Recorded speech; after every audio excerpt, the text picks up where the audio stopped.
بسم اللہ الرحمن الرحیم وبہ نستعین الحمد للہ رب العالمین والصلاة والسلام علی سید المرسلین وعلی آلہ وصحبہ اجمعین ومن تبعہم بإحسان الی یوم الدین۔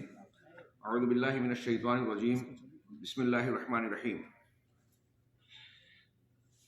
قل ھذہ سبیلی ادعو الی اللہ علی بصیرۃ انا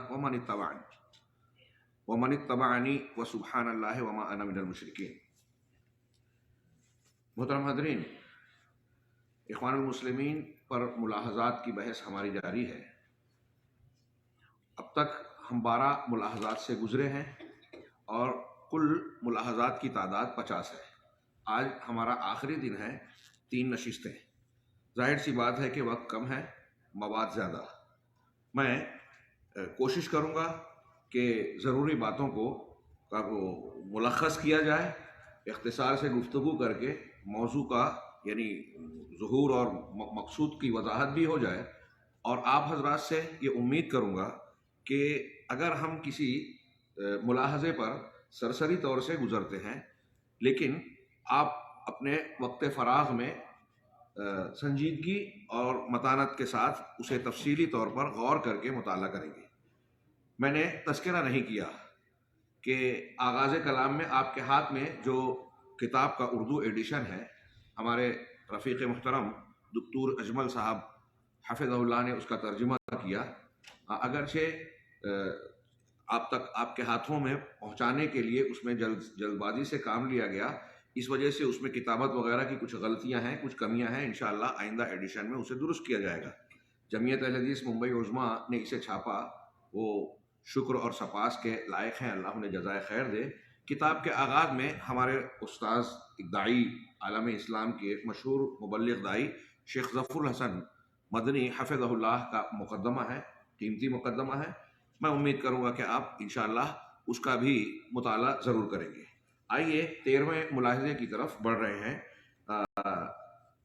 میں نے وقت بچانے کے لیے کوشش کر رہا ہوں کہ اردو والا ایڈیشن ہی سامنے رکھا جائے۔ اخوانی سلفی اہل علم سے علم حاصل کرنے سے گریز کرتے ہیں۔ اخوانی لوگ، اخوان المسلمین کے ارکان سلفی اہل علم سے علم حاصل کرنے سے گریز کرتے ہیں، یہ کہہ کر کہ انہیں دعوت کا اہم کام کرنا ہے، مزید یہ کہہ کر کہ علماء تشویش پیدا کرتے ہیں اور افکار کا کباڑہ کر دیتے ہیں، یعنی افکار میں تشویش پیدا کر دیتے ہیں، ایک قسم کا خلجان پیدا کر دیتے ہیں۔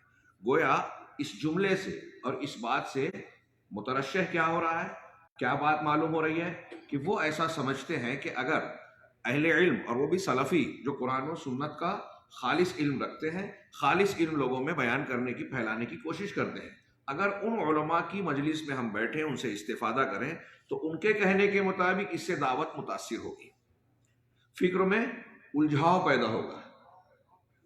میں ملاحظہ فرمایا آپ نے کتنی فریب دینے والی، تلبیس والی بات ہے۔ ظاہر سی بات ہے، آپ آگے بڑھیں گے کہ اگر ایک آدمی قرآن و سنت کا صحیح علم حاصل ہی نہیں کرے گا تو دعوت و تبلیغ کس چیز کی کرے گا؟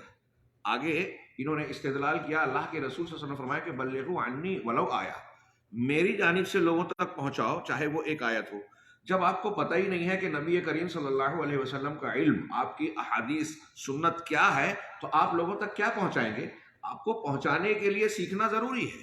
اللہ تبارک و تعالیٰ نے بھی قرآن میں آپ کو خطاب کر کے کہا بلغ ما انزل الیک، جو آپ کی طرف نازل کیا گیا اسے پہنچائیے۔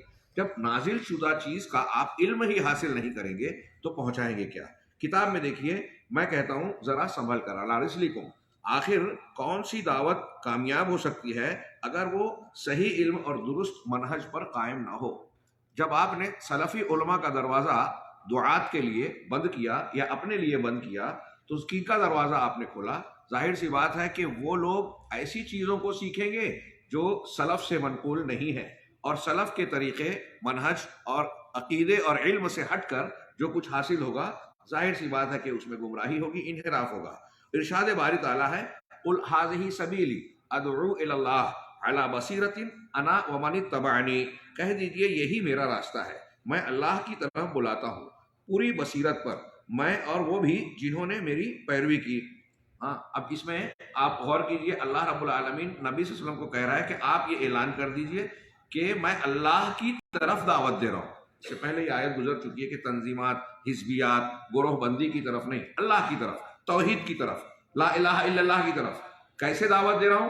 انا ادعو الی بصیرہ، بصیرت پر، یعنی علم کی بنیاد پر۔ یہ نبی کا طریقہ ہے، قرآن کی تعلیم ہے کہ دعوت دی جائے، اللہ کی طرف بلایا جائے تو علم اور بصیرت کی بنیاد پر، دلائل کی بنیاد پر دعوت دی جائے۔ جب آپ بصیرت حاصل ہی نہیں کریں گے تو آپ کی دعوت نہیں رہے گی، منہج رسول پر نہیں رہے گی۔ پھر اللہ تعالیٰ نے آگے یہ بھی کہا کہ انا ومن اتبعنی، یعنی یہ میرا بھی طریقہ ہے، نبی کا منہج اور طریقہ بھی یہی ہے کہ اللہ کی طرف دعوت دینا اور بصیرت پر دعوت دینا، بصیرت یعنی علم کی بنیاد پر، اور میرے متبعین کا بھی، یعنی وہ صحابہ اور صحابہ سے لے کر قیامت تک محمد رسول اللہ صلی اللہ علیہ وسلم کے منہج پر، قرآن کی اس تعلیم پر جو عمل کرے گا وہ بصیرت اور علم کی بنیاد پر دعوت کا کام کرے گا۔ چنانچہ شیخ نے سوال کیا آخر وہ کون سا علم ہوگا کہ اگر اس کا مصدر صحیح نہ ہو اور نہ ہی اس عالم کا منہج درست ہو۔ ایک آدمی دعوت دے رہا ہے، اس کا منہج صحیح نہیں ہے، یا پھر سلفی علماء کی بجائے کسی اور سے سیکھ رہا ہے، تو کیا ہوگا؟ ظاہر سی بات ہے کہ گمراہی پھیلائے گا آدمی ایسا، یہ علم صحیح اور دین صحیح نہیں پھیلائے گا۔ شیخ صالح آل الشیخ نے اخوانی منہج پر نقد کرتے ہوئے کہا کہ اخوانیوں کی یہ خصوصیت ہے کہ سنت کا احترام نہیں کرتے اور نہ ہی اہل سنت سے محبت کرتے ہیں اور نہ ہی ان کے لیے دعا کرتے ہیں۔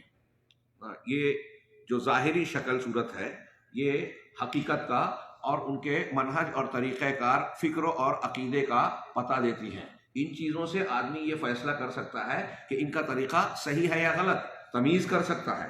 ہاں، اس کا تجربہ مجھے بعض اخوانیوں کے ساتھ رہ کر ہوا، چنانچہ آپ انہیں پائیں گے کہ اگر کوئی کتب ستہ میں سے، کتب ستہ جو ہمارے یہاں صحاح ستہ بھی عمومی عوام کہتے ہیں، اغلب صحاح ہونے کی بنیاد پر کتب ستہ زیادہ بہتر تعبیر ہے، بخاری، مسلم، ترمذی، ابن ماجہ، ابو داؤد، ان 6 کتابوں کو کتب ستہ کہا جاتا ہے۔ بعض لوگ ابن ماجہ کی جگہ موطا امام مالک کو شمار کرتے ہیں۔ تو ان کتب ستہ یعنی یہ عام طور سے مسلمانوں میں متداول ہے، اہل علم نے ان کی توثیق کی ہے۔ بخاری اور مسلم میں تو صحیح روایتیں ہیں، تمام روایتوں کے بارے میں کہا جاتا ہے، باقی میں اغلب صحیح ہے یا معمول بہا ہے، مستدل حدیثیں موجود ہے، الا ماشاء اللہ کچھ تھوڑے سے استثناء کے ساتھ۔ تو بہرحال کتب ستہ کا علم جو ہے اللہ کے نبی صلی اللہ علیہ وسلم کی احادیث اور سنتوں کا ایک بہترین قابل اعتماد گویا مصدر مجموعہ ہے۔ اس کی تعلیم حاصل کرنا اللہ کے نبی صلی اللہ علیہ وسلم اور صحابہ کرام کے منہج، عقیدے، آداب، زندگی کے معاملات کے تعلق سے صحیح رہنمائی حاصل کرنا ہے۔ لیکن اگر آپ، شیخ کہہ رہے ہیں کہ اگر آپ ان کتابوں کا مطالعہ کر رہے ہیں اور اس میں مثال کے طور پہ انہوں نے کہا کہ جیسے صحیح بخاری پڑھ رہا ہو یا کوئی ایسے مشائخ کی علمی مجالس میں شریک ہو رہا ہو جو کتب ستہ، کتب سنہ پڑھا رہے ہوں، تو وہ ان سے ڈراتے ہیں اور کہتے ہیں یہ تمہارے لیے مفید نہیں ہے، یہ نہ پڑھیں۔ ان علماء کو دیکھو، ان سے مسلمانوں کا کیا فائدہ ہوا۔ یہ علماء کی اس طریقے سے تنقیص اور تخفیف بھی کرتے ہیں، حالانکہ علماء ہی کی وجہ سے اہل علم کے آگے کلام آ رہے ہیں، دین زندہ ہے، اللہ رب العالمین نے زندہ رکھا۔ یعنی یہ کتب سنہ کو نہ تو پڑھتے ہیں اور نہ ہی ان علماء کی صحبت اختیار کرتے ہیں، چہ جائے کہ نہ ان سے استفادہ کرتے ہیں، چہ جائے کہ اصل الاصول ہے اسے اختیار کریں، یعنی عقائد کی تعلیم اختیار کریں، اس کو چھوڑ دیتے ہیں۔ یہ بہت بڑی حرمہ نصیبی اور محرومی ہے۔ آپ علماء کا کلام سنیں جو امت کو حصول علم پر ابھارتے ہیں، بطور خاص دعوت کے میدان میں کام کرنے والوں کو، اور یہ کہ کوئی عمل صحیح نہیں ہے بغیر علم کے۔ آپ کو یہ معلوم ہوگا یہ علماء کے کلام ہی سے نہیں، قرآن و سنت کی صاف صاف نصوص سے پتہ چلتا ہے۔ اسی طرح کوئی دعوت درست نہیں ہو سکتی بغیر علم کے، اور صاف ستھرے علم کا حصول ممکن نہیں ہے جب تک اسے صحیح منہج والے اہل علم سے حاصل نہ کیا جائے۔ فَاسْأَلُوا أَهْلَ الذِّكْرِ إِن كُنتُمْ لَا تَعْلَمُونَ۔ کل یہ آیت ذکر ہوئی لیکن اس پر گفتگو نہیں ہو سکی، اختصار کے ساتھ میں عرض کروں، اللہ تعالیٰ حکم دے رہا ہے کہ اہل ذکر سے سوال کیجئے اگر آپ نہیں جانتے، علم نہیں ہے تو اہل ذکر کون ہے؟ إِنَّا نَحْنُ نَزَّلْنَا الذِّكْرَ، اللہ نے الذکر کو نازل کیا، قرآن اور قرآن کی تفسیر، حدیث جو بیان قرآن ہے، ثم إِنَّ عَلَيْنَا بَيَانَهُ، قرآن نے ہی کہا۔ تو قرآن اور بیان قرآن یہ جو ہے صحیح علم ہے، ذکر ہے، اسی کو الذکر کہا گیا۔ اب اللہ رب العالمین نے کہا کہ اہل ذکر یعنی قرآن و سنت کے جاننے والوں سے سوال کرو۔ اللہ تعالیٰ نے علماء کو علم کے حاصل کرنے کا مرجع قرار دیا ہے، ملاحظہ ہو، ہاں، یہ علماء سے ہی سیکھا۔ اگر صرف کتاب پر آپ اکتفا کر رہے ہیں کافی نہیں ہے۔ آج کل کچھ لوگ گوگل اور نیٹ وغیرہ سے کچھ روایتوں کو، کچھ تحریروں کو دیکھ کے سمجھتے ہیں کہ ہم اس معاملے میں فتویٰ دینے کے لائق ہو گئے، اس معاملے میں ہاں ہم علماء سے بے نیاز ہو گئے۔ بہت بڑی غلط فہمی اور گمراہی کا باب ہے، اور یہ ہم دیکھ رہے ہیں کہ اس کی بنیاد پر عقائد و افکار میں دین کے معاملے میں کیسی افراتفری پھیلی ہوئی ہے۔ لوگ علم کے حصول کے لیے آداب علم، حصول علم کے اصولوں کا لحاظ نہیں کرتے، اور اس عدم لحاظ کی ایک بہت بڑی وجہ یہ فکر ہے جو اخوانی منہج کے ذریعے سے فروغ پاتی ہے، جو جمہوریت اور خارجیت کے مزاج کے تحت عوام کے ذہن و دماغ میں بسائی جاتی ہے۔ چنانچہ کہہ رہے ہیں کہ جب تک اسے صحیح، جنہوں نے وہ اہل علم جو صحیح منہج والے ہیں، انہوں نے اس کے حصول میں اپنی زندگی گنوا دی، اور جس کے طلب میں ان کے بال سفید ہو گئے، اور وہ کون ہیں؟ وہ علماء سلفیین ہیں جو صرف کتاب و سنت کے راستے پر چلتے ہیں۔ اس طرح کبار علماء سے دور ہو کر گروہ بندی کرنے والے چھوٹے علماء سے علم حاصل کرنا گمراہی ہے۔ کبار علماء کو چھوڑ کر چھوٹے علماء، نوآموز لوگوں سے علم حاصل کرنا یا ان پر اعتماد کرنا، یہ بھی گمراہی ہے۔ یہ نبی صلی اللہ علیہ وسلم کے قول کے بمصداق ہے کہ ان من اشراط الساعہ ان یلتمس العلم عند الاصاغر، قیامت کی نشانیوں میں سے ایک نشانی یہ ہے کہ لوگ چھوٹے لوگوں سے، اصاغر سے علم حاصل کریں گے۔ ہاں، یہ اس میں حوالہ چھوٹ گیا ہے، ہاں عربی میں اس کا حوالہ دیا ہوا ہے۔ اس کو امام ابن مبارک نے اپنی کتاب الزہد میں نقل کیا ہے، اور امام لالکائی نے شرح و اعتقاد اہل سنہ والجماعہ میں نقل کیا ہے۔ اس روایت میں ابن لہیہ ہے، لیکن ابن لہیہ کی وہ روایتیں مخدوش مانی جاتی ہیں جو ان کی کتب خانے کے جل جانے کے بعد روایت کی جاتی ہے۔ علامہ ابن مبارک نے ان کی کتب خانے کے کتابوں کے جلنے سے پہلے اسے روایت کیا، لہذا یہ معتبر ہے۔ شیخ آگے کی روایت دیکھیے کہ حضرت عبداللہ ابن مسعود کہتے ہیں بعض اہل علم نے چھوٹوں کی تفسیر اہل بدعت سے کی ہے۔ یہاں حدیث میں جو کہا گیا کہ بڑوں کو چھوڑ کر چھوٹے علماء سے، چھوٹے علماء سے مراد یہاں کون لوگ ہیں؟ اگر قرآن و حدیث کا علم رکھنے والا کوئی چھوٹا بھی ہے تو اس کا یہ مطلب نہیں ہوا کہ اس کو بالکل ترک کر دیا جائے، وہ استفادہ کیا جا سکتا ہے اس سے، لیکن جو ہے اس کو مقام اور مرتبہ دیا جائے گا، اور کبار علماء اس کو ان کا مقام دیا جائے گا۔ لیکن یہاں اس روایت میں جو اصاغر کا لفظ آیا تو بعض علماء کہتے ہیں کہ یہاں اصاغر سے مراد یہ نہیں ہے کہ چھوٹے علماء مطلب درجے کے اعتبار سے، بلکہ اس سے مراد اہل بدعت ہے۔ چنانچہ حضرت عبداللہ ابن مسعود کا قول نقل ہے کہ انکم لن تزالوا بخیر ما دام العلم فی کبارکم فاذا کان العلم فی صغارکم صفح الصغیر الکبیرہ، تم برابر خیر میں رہو گے جب تک علم تمہارے بڑوں میں رہے گا، لیکن جب علم تمہارے چھوٹوں میں آ جائے گا اس وقت چھوٹے بڑوں کو بے وقوف سمجھیں گے۔ ظاہر سی بات ہے کہ جو صحیح علم والا، جو ہم چھوٹا بڑا سمجھ رہے ہیں لفظوں کے اعتبار سے، صحیح علم والا چھوٹا بھی ہوگا تو بڑے کا احترام کرے گا، وہ بیوقوف نہیں سمجھے گا، بلکہ اس کو زیادہ سمجھ میں آئے گا کہ یہ بڑا عالم ہے۔ تو جو بڑے کو بیوقوف سمجھتا ہے وہ کون ہے؟ وہ آدھے ادھورے علم والا ہے، وہ منہج سے ہٹا ہوا ہے، وہ بدعتی ہے۔ آج ہمارے یہاں گلیمر کی دنیا میں بردرز وغیرہ کے صف میں ہم دیکھتے ہیں کہ وہ اور ان کے معاونین اور بعض ایسے جو نام آ رہے ہیں، وہ اہل علم کی تنقیص اور تخفیف کرتے ہوئے علماء کے مقام کا انکار کرتے ہیں، لوگوں کو ان سے متنفر کرتے ہیں، ان سے جو ہے دور کرنے کی کوشش کرتے ہیں۔ یہ ٹھیک اخوانی منہج ہے، بلکہ اخوانیت کے ساتھ ساتھ میں ایسا مانتا ہوں، بلکہ آپ غور کریں کہ تمام اہل بدعت کا یہ منہج ہے کہ وہ حقیقی اور صحیح علم رکھنے والوں سے لوگوں کو دور کرنا چاہتے ہیں، کیونکہ وہ یہ جانتے ہیں کہ جب صحیح علم لوگوں تک پہنچے گا تو ان کی بدعت و خرافات کا رواج تھم جائے گا اور ان کی دکان بند ہو جائے گی۔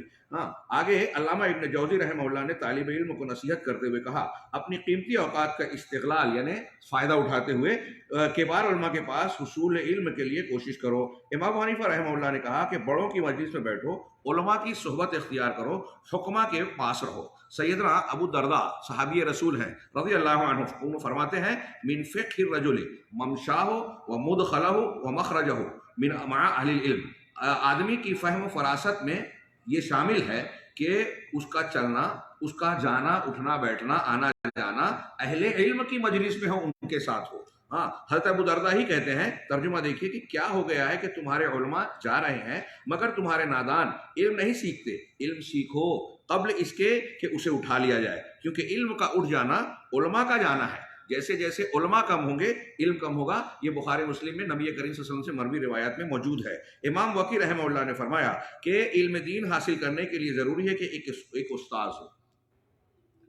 سمجھنے کی بات ہے، استاد سے علم حاصل کرنا چاہیے۔ صرف کتاب، صرف گوگل یا نیٹ وغیرہ سے پر اکتفا کرنا یہ عالم ہونے کے لیے کافی نہیں ہے۔ اس سے پڑھی ہوئی معلومات پر اعتماد کرنا یہ کبھی کبھی خطرناک ہو سکتا ہے اور ہو رہا ہے۔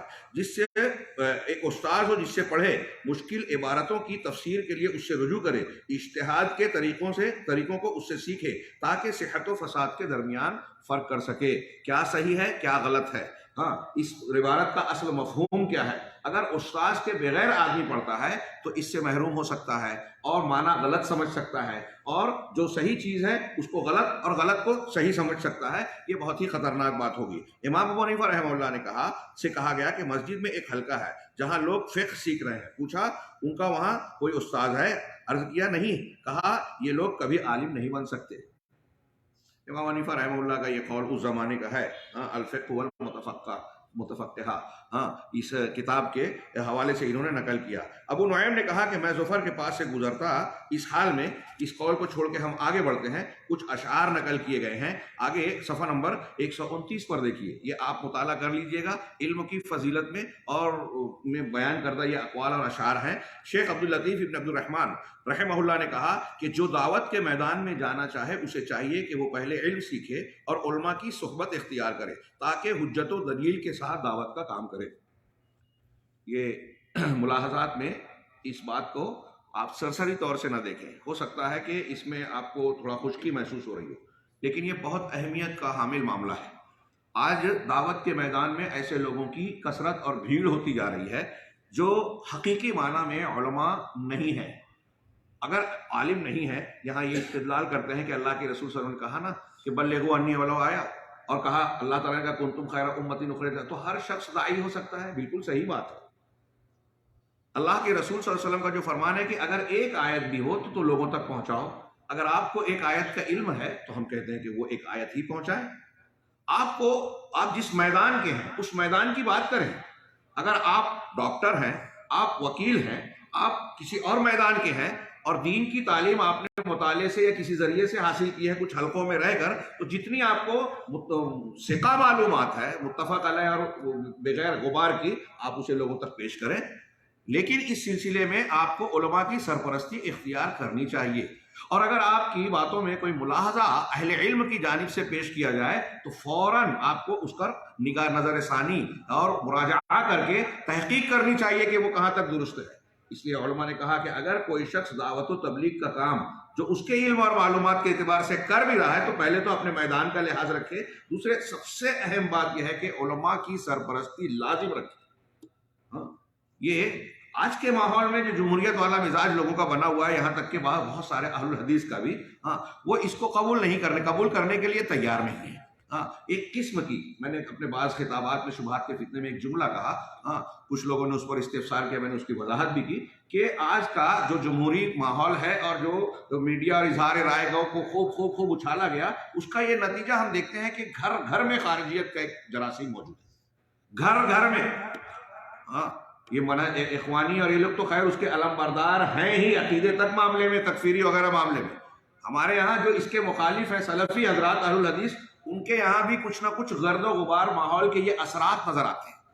آپ دیکھیں گے کہ یہاں بھی کچھ نہ کچھ کبھی کبھی حکومت کے خلاف تبصرے کرنا، خفیہ مجلسوں کا اہتمام کرنا، یہ بعض ایسے لوگ جو سادہ ہیں لوگوں کے دیکھا دیکھی ان علوم کے نہ ہونے کی وجہ سے اختیار کر بیٹھتے ہیں، اور اہل علم سے ان کا تعلق کم سے کمتر ہو رہا ہے۔ آج ہمارے یہاں ماشاءاللہ آپ کے یہاں اہتمام ہے، یہ جالیات اور سینٹرز جو ہیں، دعویٰ سینٹرز، اور انہوں نے جس طریقے سے، مطلب میں جو دیکھ رہا ہوں، جتنا دیکھا، اللہ رب العالمین اسے قائم و دائم رکھے، برقرار رکھے، اور آپ حضرات کا بھی شوق رکھے۔ علماء اور عوام کا یہ تعلق بہت ہی بڑی نعمت ہے، اور میں اکثر یہ بات کہتا رہا ہوں اپنے ملک میں کہ جو لوگ مختلف قسم کے انحرافات کا شکار ہو کر گرفتار ہوئے، گزشتہ کچھ سالوں میں یہ بات تھی کہ کم سے کم 50 جو سروے کیا گیا تھا 52,000 کے قریب نوجوان جیلوں میں بند تھے مسلم، یہ اس قسم کی تنظیمات سے تعلق رکھنے کی بنیاد پر،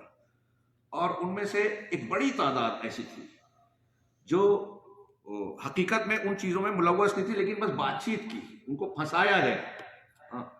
میں نے ایک بات بہت وثوق کے ساتھ بار بار کہی اور آج بھی کہہ رہا ہوں کہ آپ ان کو دیکھیں گے، جائزہ لیں گے تو سب سے بڑی کمی ان کی جو نظر آئے گی وہ اپنے بڑوں سے اور خاص طور سے علماء کرام سے ان کا رابطہ نہیں تھا۔ انہوں نے خفیہ چیزوں کو اختیار کیا، کوئی 5-7 لوگ اکٹھا ہوئے، اندر بیٹھ کر بات کیے اور کسی چیز کو جو ہے سمجھ میں آئی اور اختیار کر لیا۔ علماء اہل علم حالات پر نظر رکھنے والے، حقیقت میں علماء کے بارے میں یہ الزام لگاتے ہیں کہ فقہ الواقع نہیں جانتے، علماء سے زیادہ فقہ الواقع کا جانکار کوئی نہیں ہو سکتا۔ شیخ الاسلام علامہ ابن تیمیہ کی ایک لمبی چوڑی عبارت کا حاصل اور وہ ہے، اور اس کے علاوہ بھی آپ سمجھ سکتے ہیں کہ جو جتنا قرآن و حدیث کو جانے گا وہ حالات کا تجزیہ اور اس کا فہم اتنا زیادہ دوسروں کے مقابلے میں رکھے گا۔ یہ کوئی زبردستی کا تبصرہ یا مبالغہ آرائی نہیں ہے، یہ حقیقت پر مبنی بات ہے کہ اللہ تبارک و تعالیٰ کے کلام اور سنت کی، علامہ ابن تیمیہ کہتے ہیں کہ آپ دیکھ لیجئے کہ قرآن و حدیث سے، آپ سائنٹسٹوں اور فلاسفہ میں دیکھیے، فلسفہ اور منطق کی تعلیم حاصل کرنے والے مسلمان بہت سارے فلاسفہ گمراہی کا شکار ہوئے۔ علامہ ابن تیمیہ کہتے ہیں کہ اگر آپ دیکھیں کہ غیر مسلم فلاسفہ مناطقہ جو ہے، سائنٹسٹ اور دوسرے آج کے زمانے میں اور اس زمانے میں فلاسفہ مناطقہ، علم حیات کے ماہرین، ان کو غیر مسلموں کو دیکھیے اور مسلمانوں کو دیکھیے۔ شیخ الاسلام کہتے ہیں کہ جو مسلمان فلسفی ہے وہ اگرچہ گمراہ ہو گیا ہے لیکن قرآن و حدیث اور دین اسلام سے تعلق کی بنیاد پر وہ زیادہ حق اور ثواب کے قریب نظر آئے گا، اس کے ہاں زیادہ شعور نظر آئے گا، اس کی فقہ اور اس کی سمجھ بوجھ دوسروں کے مقابلے میں زیادہ اونچی نظر آئے گی۔ کیوں؟ یہ قرآن و حدیث کی برکت سے، قرآن و حدیث کی تعلیم اس کو حقیقت اور فطرت سے جوڑتی ہے، سچائیوں سے جوڑتی ہے۔ لہذا گمراہیاں ہو جانے کے باوجود جس آدمی کے پاس جتنا قرآن و حدیث کا علم رہے گا وہ فقہ الواقع کا اتنا زیادہ واقف کار اور گہرا علم اور بصیرت رکھنے والا ہوگا۔ بہت اہم بات ہے، غور کیجیے۔ قرآن و حدیث سے دینداری تو آتی ہی ہے، دنیا داری کی بھی صحیح پرکھ آتی ہے۔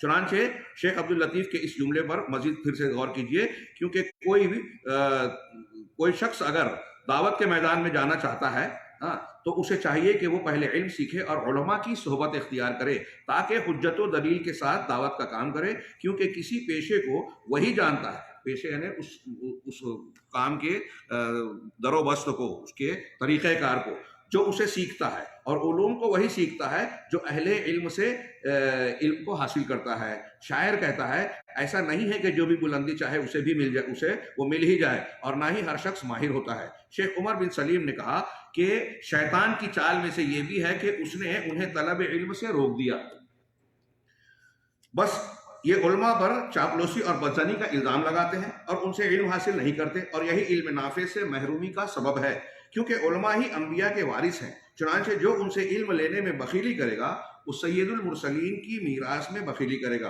اور علماء اللہ کے دین پر امانت دار ہیں، اس لیے ہر شخص پر واجب ہے کہ وہ انہی سے علم حاصل کرے، کیونکہ عام مسلمانوں پر ضروری ہے کہ وہ علماء سے سوال کریں اور ان کی بات مانیں۔ یہ جو جملہ آخر کہا یہ اسی آیت کا گویا حکم ہے جو اللہ نے کہا فَاسْأَلُوا أَهْلَ الذِّكْرِ، اہل ذکر سے پوچھو، سوال کرو۔ اب ایک آدمی اہل ذکر سے قرآن و حدیث کو پوچھتا ہے، جیسے ہمارے یہاں بھی کسی طالب نے شاید دمہ میں سوال کیا تھا کہ مقلدین کہتے ہیں کہ آپ لوگ کہتے ہو تقلید نہیں کرنا ہے، لیکن آپ بھی تو اپنے علماء سے پوچھنے کی بات کرتے ہو، تو پھر وہ تو علماء کے مقلد ہو گئے۔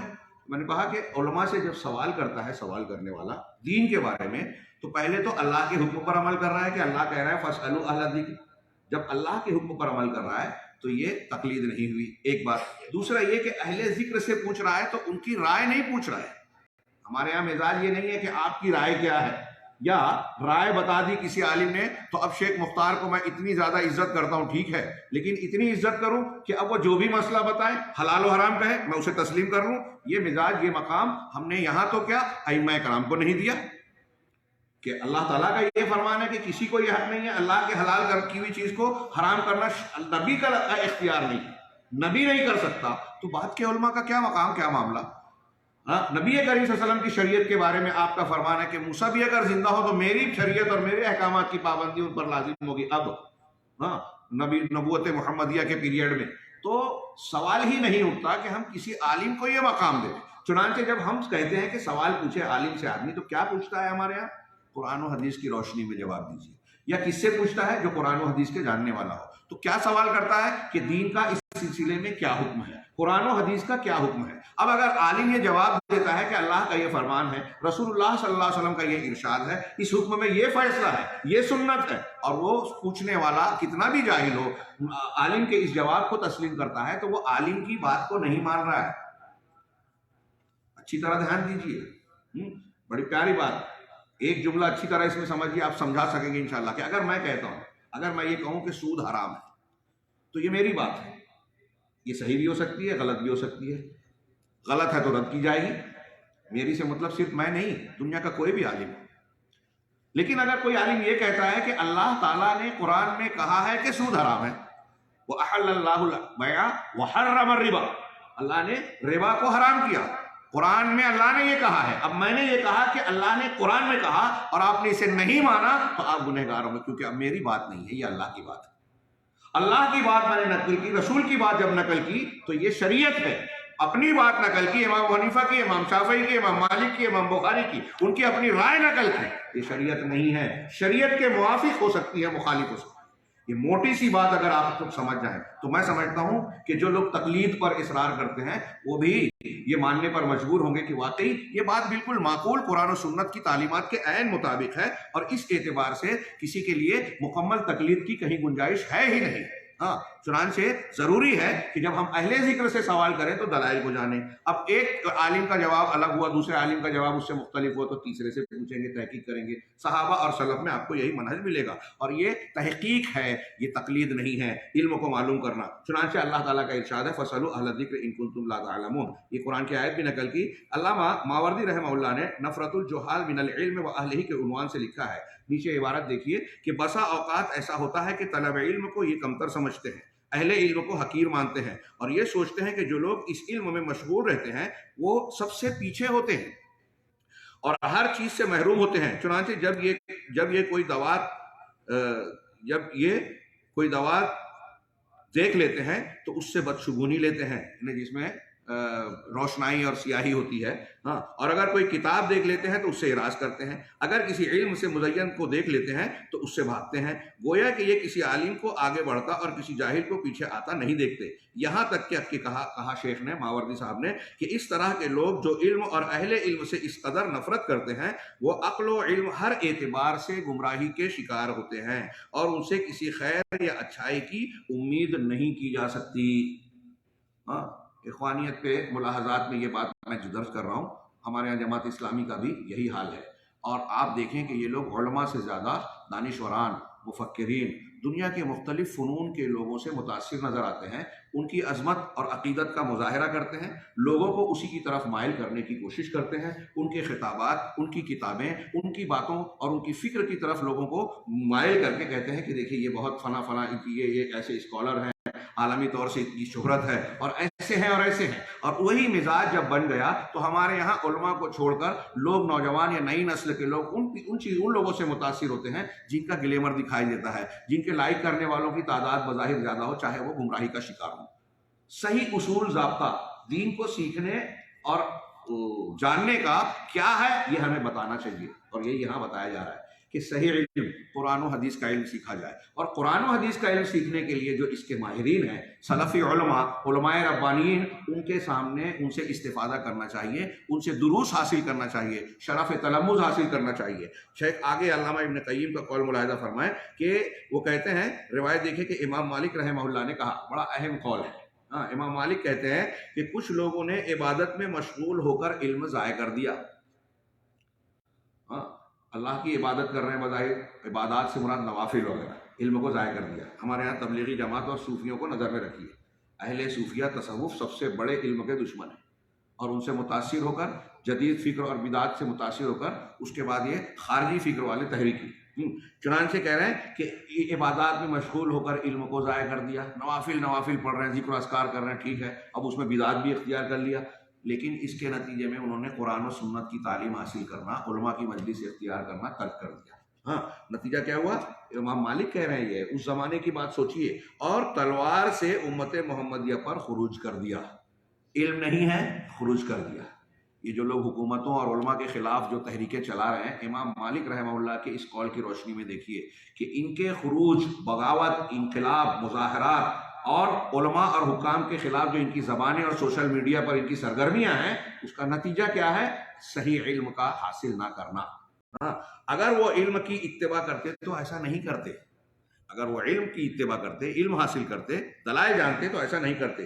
علامہ ابن جوزی رحمہ اللہ نے کہا کہ علم سے زیادہ اشرف کوئی چیز نہیں، اور کیوں کر ایسا نہ ہو جبکہ وہی دلیل اور رہنما ہے، علم ہی دلیل اور رہنما ہے، اس کے نہ ہونے پر گمراہی ہے۔ شیطان کی مخفی چال میں سے یہ ہے کہ وہ انسان کو عبادت میں لگا کر اس سے زیادہ افضل شے یعنی علم سے دور کر دیتا ہے۔ شیطان کی چال ہے کہ آپ کو نوافل میں لگا کر علم کے حصول سے دور کر دے، اور اہل علم یہ کہتے ہیں کہ نوافل کے مقابلے میں حصول علم دین یہ زیادہ فضیلت والی چیز ہے۔ یہاں تک کہ کچھ لوگوں نے اپنی کتابوں کو دفن کر دیا اور انہیں دریا برد کر دیا۔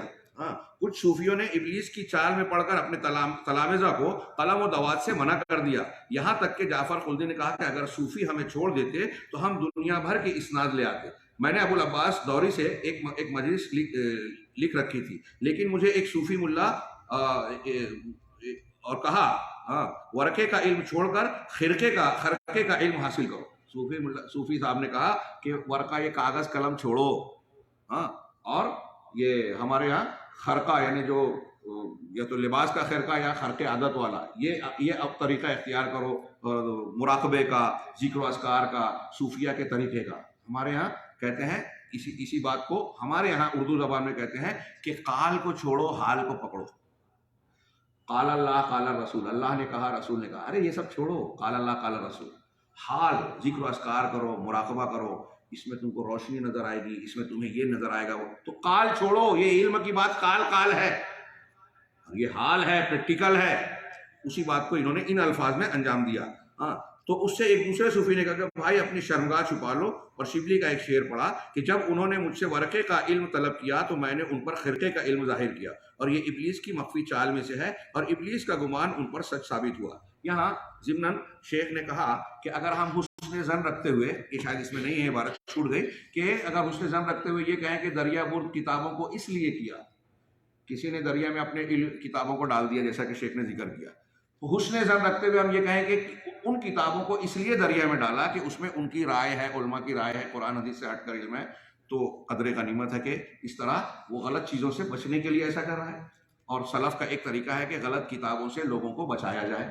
ہاں لیکن اگر اس میں قرآن و سنت ہے، علم کی باتیں ہیں، اور ایسی کتابوں کو ضائع کیا جائے، جلایا ڈبویا جائے، تو یہ تضییع مال ہے، مال کو ضائع کرنا ہے، نعمت کی ناقدری ہے، اور وہ جو ہے اللہ تبارک و تعالیٰ کی نعمت کو برباد کرنا ہے۔ ابن جوزی نے ایک دوسری جگہ فرمایا کہ پاک ہے وہ ذات جس نے مخلوق پر ان فقہا اور علماء کے ذریعے احسان کیا۔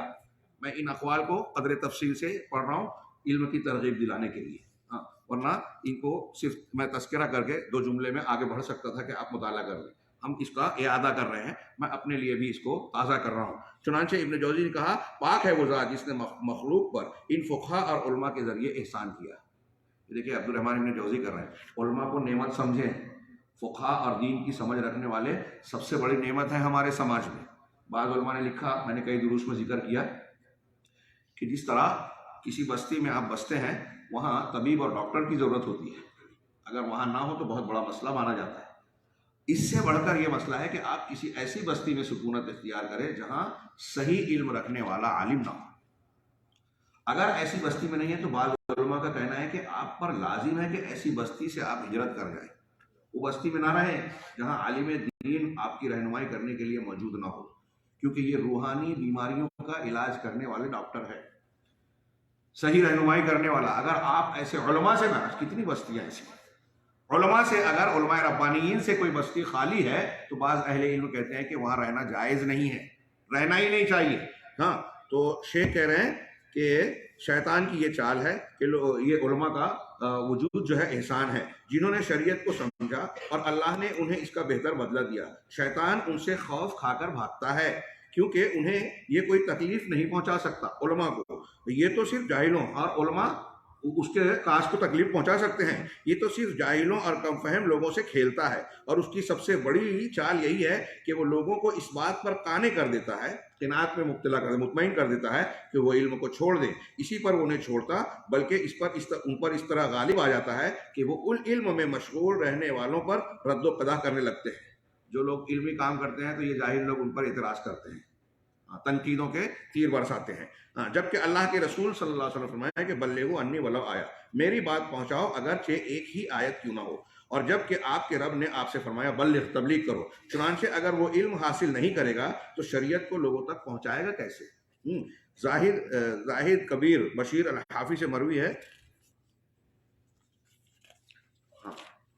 کہ انہوں نے عبدالعظیم سے کہا اصحاب الحدیث کی مجلس میں نہ جاؤ، اور اسحاق بن زیب سے کہا تم صاحب حدیث ہو اس لیے تم میرے پاس دوبارہ مت آنا.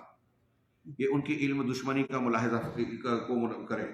اسی طرح یہ شافعی، امام شافعی سے ہٹ کے کوئی دوسرے شافعی لگتے ہیں کہ جس نے کتابوں کے اندر سے فقہ حاصل کی اس نے احکام کو ضائع کر دیا. بعض سلف کہتے ہیں کتاب پڑھ کر شیخ بن جانا سب سے بڑی مصیبت ہے. ان تمام اقوال سے علم کی اہمیت کا پتہ چلتا ہے، اور یہ کہ اسے صحیح العقیدہ علماء کبار سے حاصل کرنا چاہیے، اور دعوت کا بہانہ بنا کر علم سے دور رہنا یہ شیطان کی وہ چال ہے جس میں وہ بہت سارے لوگوں کو پھنساتا ہے. اور عبادت میں مشغول ہو کر علم کو چھوڑ دینا غالی صوفیوں کا شیوا ہے، کیونکہ یہ کسی کے لیے جائز نہیں ہے کہ علماء کرام سے علم حاصل کیے بغیر دعوت و ارشاد کا کام کرے. اخوانی جماعت میں غور و فکر کرنے والا یہ دیکھے گا، ان کے معاملے میں اور منہج میں جو غور کرے گا وہ جانے گا کہ یہ بھی علم سے عجیب نفرت کرتے ہیں اور علماء کی مجلس سے بھاگتے ہیں. اگر کسی کی مجلس میں بیٹھتے بھی ہیں تو وہ انہی کی طرح حزبی ہوتا ہے. ایسا شخص جو حزبی مزاج کا ہے، بظاہر وہ عالم ہو، جسے حزبیت نے اندھا کر رکھا ہو، اور اخوانی جماعت کے اندر شرک و بدعت اور جن شرعی مخالفات کی بھرمار ہے، وہ سب اسی جہالت کی بنیاد پر ہے. جیسا کہ امام مالک رحمہ اللہ نے کہا کہ اگر وہ علم کی اتباع کرتے تو ایسا نہ کرتے. اللہ سے دعا ہے کہ وہ ہمیں علم نافع، عمل صالح اور قول و علم میں اخلاص عطا فرمائے. یہاں انہوں نے یہ ختم کیا، انہوں نے آخر میں دعا کی. یہ دعا نبی صلی اللہ علیہ وسلم کیا کرتے تھے. اللہ نے نبی کو سکھایا سورہ طٰہٰ میں وَقُلْ رَبِّ زِدْنِی عِلْمًا. سید المرسلین جن کو علم اولین و آخرین دیا گیا، ان کو یہ دعا سکھائی کہ آپ یہ دعا کرتے رہیں کہ پروردگار میرے علم میں اضافہ فرما، زیادتی کر. سوچئے یہ صوفیہ اور یہ بدعتی، یہ لوگ کیا کہہ رہے ہیں؟ علم حاصل نہ کرو. یہ آگے اس میں جو امام شافعی کے اقوال اور اشعار گزرے ہیں جو ہم نے چھوڑ دیے، اس میں کہا کہ عالم آدمی کو یہ بیوقوف اور جاہل، عالم کو فقہا کو بیوقوف اور جاہل اپنی طرح سمجھتا ہے. جس طرح عالم جاہل کو سمجھتا ہے ویسے یہ اسے سمجھتا ہے، اور یہ علم کی تحقیر کرتے ہیں اور علماء کی تحقیر کرتے ہیں. اللہ تعالیٰ نے نبی کو سکھایا. نبی صلی اللہ علیہ وسلم کی دعاؤں میں کئی دعاؤں میں ملے گا اللہم انی اسألک علما نافعا، بلکہ وہ دعا جو آپ بہت مانگا کرتے ہیں اللہم انی اسألک الہدی والتقی والعفاف والغنی. عبد الرحمن بن ناصر السعدی کہتے ہیں کہ یہ جو ہدایت مانگی جا رہی ہے اصل میں یہ علم ہے. تو تقی شریعت پر عمل ہے، تو ہدا کیا ہے؟ شریعت کی صحیح سمجھ ہے. ہدایت تو شریعت کی صحیح سمجھ، صحیح علم ہے. اللہ تعالیٰ نے، اللہ کے رسول نے کہا من یرد اللہ بہ خیرا یفقہہ فی الدین. اللہ جس کے ساتھ خیر چاہتا ہے اسے دین کی سمجھ عطا کرتا ہے. علماء کی کتنی زبردست فضیلت ہے. اللہ نے کہا انما یخشی اللہ من عبادہ العلماء، جو جتنا عالم ہوگا اللہ سے اتنا ڈرنے والا. یہ علماء کی فضیلت کے لیے انتہائی بڑی باتیں ہیں، کوئی معمولی بات نہیں ہے. قرآن و حدیث علم اور علماء کی مقام کو بڑھا کر پیش کر رہے ہیں. یہ صوفیہ، بدعتی اور یہ حزبیت پسند لوگ علماء کی شان کو گھٹاتے ہیں، علم کی شان کو گھٹاتے ہیں، اور عوام کو جہالت کی طرف دھکیلتے ہیں. تقلید بھی جہالت ہے، بزرگوں کی اندھی تقلید یہ جہالت ہی ہے. اور اللہ کے رسول نے فرمایا کہ میں اپنی امت پر گمراہ کرنے والے ائمہ کا سب سے زیادہ خوف رکھتا ہوں. اب ایسے مناہج کے بانی جن کو کل آپ نے سنا کہ جو نئے منہج کی بنیاد ڈال رہے ہیں، تاسیس کر رہے ہیں، اور ایک تنظیم، ایک تحریک اور اہل سنت والجماعت سے ہٹ کر ایک باقاعدہ فکر اور منہج کو فروغ دے رہے ہیں، ان کے پیچھے چلنا، ان سے متاثر ہونا میرے بھائیوں بہت بڑی گمراہی ہے. اور یہ علم سے دوری کا صحیح دلائل سے ناواقفیت اور ناآشنائی کا نتیجہ ہے. 14واں ملاحظہ انتہائی اختصار کے ساتھ کہ 14واں ملاحظہ یہ ہے کہ یہ لوگ اخوانی حضرات جو ہیں یہ ایسی کیسٹوں کو، جس وقت کتاب لکھی گئی ہوگی اس وقت یہ اشرطہ کہا، آج ڈی وی ڈی اور کیا کیا چیزیں نکل گئی ہیں موبائل پر اور دوسری چیزوں پر، یہ ایسی کیسٹوں کو تقسیم کرتے ہیں. ہم کہہ لیں کہ تقریروں کو، تحریروں کو، جن سے حکومت نے منع کر دیا ہے. ہم جس حکومت میں رہ رہے ہیں اس نے منع کیا ہے کہ یہ تقریریں نشر نہ کی جائے، یہ نشر کرتے ہیں چوری چھپے، ہاں، اور انہیں خوب سنتے ہیں، جبکہ ان میں حکمرانوں کے عیوب کا اظہار ہوتا ہے، ان کی برائی ہوتی ہے، جس سے آپس میں اور رعایا اور حکومت کے درمیان بغض و حسد کا سامان پیدا ہوتا ہے، اور یہی حکمرانوں کی صریح نافرمانی ہے، یہ خارجیت ہے، ہاں، لوگوں کو بھڑکانا، ہاں، جو حضرت عثمان غنی کے خلاف عبداللہ بن سبا اور سوائے ٹولے نے پہلے کیا، اور بعد میں شہادت حسین تک کا واقعہ پیش آیا، اور پھر فتنوں کا دروازہ آگے کھلتا چلا گیا، جبکہ اللہ تعالیٰ فرماتا ہے یا ایھا الذین آمنوا اطیعوا اللہ واطیعوا الرسول واولی الامر منکم، اے ایمان والو اللہ کی اطاعت کرو اور رسول کی اطاعت کرو، اور تم میں جو اولو الامر ہیں، حکام اور علماء ہیں، دونوں تفسیر کی گئی، ان کی اطاعت کرو، قرآن و حدیث یا اللہ اور رسول کی اطاعت کے مطابقت میں، معروف کی قید کے ساتھ عمرہ کی سمع و طاعت کرنی ہے، یہ ہم نے پہلے پڑھ لیا ہے، اور یہ بات بالکل واضح ہے۔ میں نے جیسا کہ ابھی اشارہ کیا تھا کہ ہمارے یہاں بعض سلفی حضرات کے یہاں بھی یہ مزاج پایا جاتا ہے کہ وہ خفیہ میٹنگیں کر کے کچھ اس طرح کی باتیں اور تبصرے کرتے ہیں جو حکومت کے خلاف ہوتا ہے۔ میرے بھائیوں، میں نے عرض کیا کہ ہمارے یہاں ایک ماحول کریٹ کیجیے کہ سیاسی اور حکومتی سطح پر ہم کو بات کرنی ہی نہیں ہے، الا یہ کہ جہاں ضرورت ہو، اور اسلامی تعلیمات کے دائرے میں رہ کے۔ ہمارا وہ میدان نہیں ہے، ہماری وہ ذمہ داری نہیں ہے، ہمارا وہ کام ہی نہیں ہے، لہذا اہل ارباب حکومت کو ان کا کام کرنے دیا جائے اور ہمیں اپنا کام کرنا چاہیے۔ اگر وہاں کوئی خامی غلطی نظر آ رہی ہے تو اس کی اصلاح کا طریقہ شریعت نے بتایا، شیخ ابن باز کی تحریر کل ہم نے پڑھی کہ ان کو سمجھایا جائے، تنہائی میں بتایا جائے، لکھ کر پہنچایا جائے۔ آپ نے ان تک پہنچا دی بات، اپنی کوشش کر لی، تو اس کے بعد وہ مانے نہ مانے آپ نے اپنی ذمہ داری پوری کر دی۔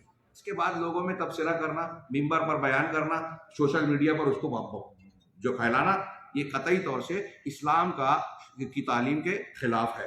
15واں ملاحظہ، حضر میں بھی اخوانیوں کے یہاں عمارت ہوتی ہے اور بہت ہی دقیق تنظیم ہوتی ہے، چنانچہ یہ اپنے ممبروں کو فیملی میں بانٹ دیتے ہیں، اور ہر فیملی کا، فیملی یعنی یونٹ کہہ لیجئے، ہاں، ہر فیملی کا ایک صدر یا امیر ہوتا ہے۔ کوئی امیر کی اجازت کے بغیر سفر نہیں کر سکتا، اگر بلا اجازت سفر کر لیا تو اسے سزا یا لعن طعن مل سکتی ہے۔ اس طرح کی حرکت یہ ایک ایسے ملک میں کرتے ہیں جہاں اللہ کی شریعت اور اس کی حدود کا نفاذ ہوتا ہے، یا مملکہ اور دوسرے مقامات پر۔ یہاں کتاب کی تحریر سے ہٹ کر میں اپنے الفاظ میں یہ پورا خلاصہ بیان کروں کہ یہ لوگ جو ہیں حکومتوں کے ہوتے ہوئے، ارباب یعنی مسلمانوں کا والی ہوتے ہوئے بھی اندرونی حکومت کے اندر حکومت، ان کے یہاں ایک تعبیر ہے کہ ایک بیعت قائم کرتے ہیں، ایک یونٹ بناتے ہیں، اور پھر تنظیمی ڈھانچہ تیار کرتے ہیں، یہ امیر ہے، یہ صدر ہے، اور امیر بنا سکتے ہیں۔ اور اگر آپ تنقید کریں گے تو یہ جواب دیں گے جو آپ کی کتاب میں بھی ہے کہ دیکھیے اللہ کے رسول صلی اللہ علیہ وسلم نے تو سفر میں بھی امیر بنانے کی تلقین کی ہے۔ حدیث میں ہے کہ اگر تم سفر میں ہو اور 3 لوگ ہوں تو ایک کو امیر بنا لو۔ تو کہتے ہیں کہ جب چھوٹے سفر کی یہ تلقین ہے، تعلیم ہے، تو یہ زندگی کا سفر تو بڑا ہے، اس میں ہم اپنا امیر بنا لیے، تو کیا ہم حدیث کی مخالفت کر رہے ہیں؟ تو کہا کہ یہ جو استدلال وہ کر رہے ہیں یہ کئی وجوہ سے انتہائی غلط ہے، چونکہ یہ قرآن حدیث سے ایک غلط دلیل دے کر اپنے غلط کام پر استدلال کرتے ہیں، لہذا اس کا جواب جو شیخ نے 4-5 نکات میں بیان کیا ہے اسے ملاحظہ فرمائے 3 نکات میں کہ یہ کئی وجوہات سے غلط ہے۔ پہلی بات تو یہ کہ اللہ شارع ہے اور اس کے رسول صلی اللہ علیہ وسلم اس کے مبلغ ہے، شریعت اللہ نے دی اور اسے پہنچایا رسول اللہ صلی اللہ علیہ وسلم نے۔ اب اللہ اور اس کے رسول کے سوا کسی کے لیے جائز نہیں کہ وہ اپنی طرف سے شریعت سازی کرے ایسی چیز میں جس کی اجازت اور اللہ اور رسول نے نہیں دی ہے۔ کلیئر بات ہے کہ آپ جو بیان کر رہے ہو اللہ کے رسول نے تو سفر میں کہا، حضر میں آپ کہہ رہے ہو۔ ہاں، دوسری چیز، سفر اور حضر میں فرق واضح ہے۔ سفر اور حضر، آپ سفر میں اور اپنے گھر پر ہیں، اس کو حضر کہتے ہیں، اس کا فرق واضح ہے جسے ہر کوئی جانتا ہے۔ چنانچہ جو حضر میں ہوتے ہیں وہ امیر عام یعنی حاکم سے جڑے ہوتے ہیں۔ آپ اپنے گھر پہ ہیں تو امیر کے جو احکامات آپ کے بلدیاتی طور پہ، شہری اور سماجی طور پہ جو اس کے اصول و ضابطے اور قوانین ہیں وہ نافذ ہو رہے ہیں، آپ کو ان کو فالو کرنا ہے، ان کی اتباع کرنی ہے، سمع و طاعت کرنی ہے شریعت کے دائرے میں۔ اور اللہ کی شریعت ایسی بے وقوفانہ امور سے معاف کیجیے اوپر ہے کہ اس لیے ان کے لیے دوسرا امیر بنانا جائز نہیں جب آپ کا ایک امیر آپ کے شہر میں ہے، ورنہ انارکی اور ہڑبونگ یعنی اس کا ترجمہ کرنا چاہیے افراتفری پھیلے گی، اور اللہ کی شریعت ایسی بے وقوفانہ امور سے پاک ہے۔ جائے کہ ایسے امور کی اجازت دے، بلکہ ایسے امور کی اجازت دے، شریعت اس کی اجازت نہیں دیتی، ہاں، بلکہ اللہ کی شریعت حاکم کے خلاف خروج کو حرام کرتی ہے، گرچہ وہ حاکم فاسق و ظالم ہو۔ یہ بہت سی حدیثوں میں ہم نے پڑھا کہ اگر وہ ظلم بھی کر رہے ہیں، زکوٰۃ کے پیسوں کا، بیت المال کا غلط تصرف کر رہے ہیں، تو تم ان کو اپنی زکوٰۃ دے دو، اللہ تمہارا حق تم نے ادا کیا کہ نہیں، یہ سوال تم سے کرے گا. بخاری مسلم کی حدیثوں میں مضمون آپ نے سنا ہے. ہاں، اور ان کا حق ان سے پوچھے گا کہ تم نے اپنی ذمہ داری اور امانت پوری کی کہ نہیں کی. ہاں، اس تعلق سے بہت سی احادیث موجود ہے. نمبر 3، شریعت میں امیر بنانے کا حکم صرف سفر کے ساتھ خاص ہے. ہاں، بلکہ اسی میں مشہور ہے، جیسا کہ اللہ کے رسول صلی اللہ علیہ وسلم کا ارشاد ہے، جب 3 آدمی سفر پر نکلے تو ایک کو امیر بنا لیں. ابھی ہم آگے بڑھنے سے پہلے آپ کو ایک جملہ یہی کہوں، اللہ کے رسول صلی اللہ علیہ وسلم کی حدیث پر غور کیجئے. جب 3 آدمی سفر پر نکلے، اگر سفر کا امیر بنانا اور حضر کا امیر بنانا ایک جیسا ہوتا تو نبی کریم صلی اللہ علیہ وسلم سفر کی تلقین یا تخصیص کیوں کرتے؟ آپ یہ کہتے سفر میں ہو کہ حضر میں ہو اپنا ایک امیر بنا لیا کرو، کہیں بھی 5-7 آدمی 3-4 آدمی جمع ہو جاؤ. تو سفر کی تخصیص آگے اس کے حدیث کے اندر نکلنے کی شرط ہے کہ آپ، ہاں، کیا ہے، جب تم سفر کے لیے نکلو.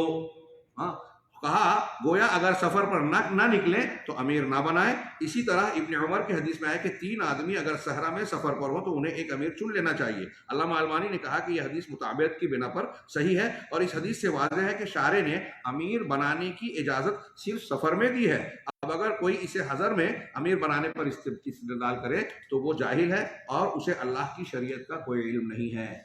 یہ بھی بڑی اہم چیز ہے. ہاں، اور اخوانیوں اور ہمارے یہاں جماعت اسلامی والوں کے یہاں یہ بات کامن ہے، اس حدیث کی مخالفت بھی، اس تعلیم کے خلاف بھی وہ عمل کرتے ہیں. 16واں ملاحظہ، اور میں نے اشارہ کیا کہ بعض ناسمجھ اہل حدیث بھی اس دھارے میں کہیں کہیں بہہ نکلتے ہیں، انہیں اپنی اصلاح کرنی چاہیے. بلکہ ہم کہیں گے کہ ہمارے وہ بھائی جو اخوانیت اور جماعت اسلامی سے وابستہ ہیں وہ بھی قرآن و سنت کی طرف رجوع کریں اور صحیح منہج اختیار کریں. 16واں ملاحظہ، یہ ایسی کتابوں کو تقسیم کرتے ہیں جن کے اندر عقائد میں گمراہی اور ضلالت بھری ہوتی ہے. بلکہ مجھے یاد ہے کہ انہی کے ایک سرغنہ نے محاسبی کی کتاب التوہم کچھ لوگوں میں تقسیم کر دی، جس کے اندر صرف توہم پرستی اور خرافات بھرے ہوئے تھے. ہاں، امام ابو زرع رحمہ اللہ سے محاسبی کی کتابوں کے بارے میں پوچھا گیا تو کہا کہ محاسبی وہ شخص ہے جس نے عقائد کے بارے میں غلط عہد اول کا ہے، امام احمد بن حنبل کے دور کا آدمی. ابھی آگے ذکر آ رہا ہے. امام احمد بن حنبل نے اس کی کتاب کا جواب دیا، رد کیا. یہ بھی سلف کا طریقہ ہے کہ عقائد و منہج میں کوئی اس طرح گمراہی پھیلائے تو اس کا رد کیا جائے، کھل کر رد کیا جائے. ان کتابوں سے دور ہو. ابو زرع رازی جن کا میں نے کل تذکرہ کیا تھا، وہ کہتے ہیں کہ ان کتابوں سے دور رہو. محاسبی کی کتاب کے بارے میں کہا یہ کتابیں گمراہیوں اور خرافات سے بھری ہوئی ہیں. یہاں میں اشارہ کروں گا، اہل علم کا بھی یہ کام ہے، جیسے ہمارے یہ سلف کرتے تھے کہ وہ لوگوں کو آگاہ کریں. دیکھو اس کتاب میں کو نہیں پڑھنا، ان لوگوں کے سے دور رہنا. ہماری خواتین جو ہیں مائیں بہنیں وہ بھی سن رہی ہیں، میں ان سے بھی کہوں گا اور آپ حضرات سے بھی کہ آج کل جیسے کتابوں سے زیادہ خطابات کا اور آن لائن بہت ساری چیزوں میں استفادہ کرنے کا دور چلا ہے. تو آپ اگر کسی کے خطاب کو سن رہے ہیں یا سن رہی ہیں، تو یہ دیکھ لیں کہ وہ صحیح منہج والا یا والی ہے یا نہیں. خطاب کرنے والی اگر اس کے منہج میں خرابی ہے، بگاڑ ہے، تو وہ بہت اچھی تقریر کرتا ہے، بہت شیریں بیان کرتا ہے، یہ کافی نہیں ہے. کل میں نے جیسے کہ کہا ڈاکٹر اسرا فلاں اور فلاں بڑی اچھی تقریر کرتے ہیں. اللہ تبارک و تعالیٰ نے منافقین کا ذکر کر کے کہا نا کہ وَإِن کیا ہے وَإِذَا رَأَيْتَهُمْ يُعْجِبُكَ أَجْسَامُهُمْ وَإِن يَقُولُوا تَسْمَعْ لِقَوْلِهِمْ كَأَنَّهُمْ خُشُبٌ مُّسَنَّدَةٌ.